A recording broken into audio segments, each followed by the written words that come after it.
you're looking for a new eyebrow stylist, hairstylist, whatever it is, here are my top tips on what you should be looking for when you're searching for the right person.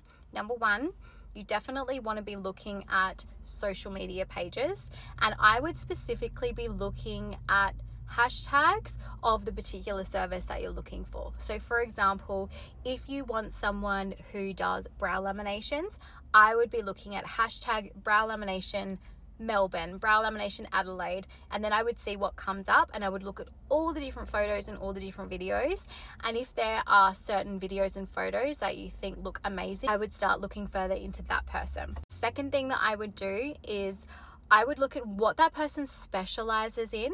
Just because they offer 5 or 6 different services doesn't mean that they're good at all of them. So I think it's really important to find out what they specialize in.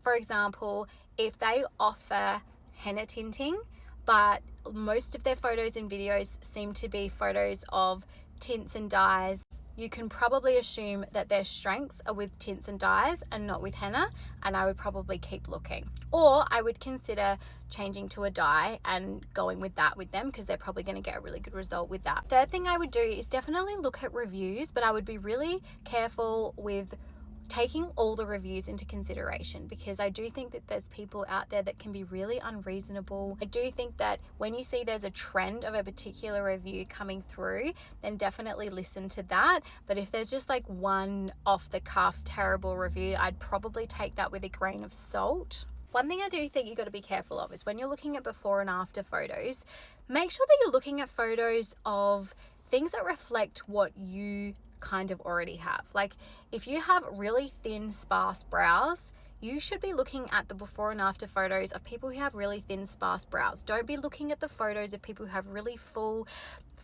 amazing brows that look nothing like yours, and then thinking that yours can look like that. We all have limitations and we all have different things going on. So I would definitely look at that.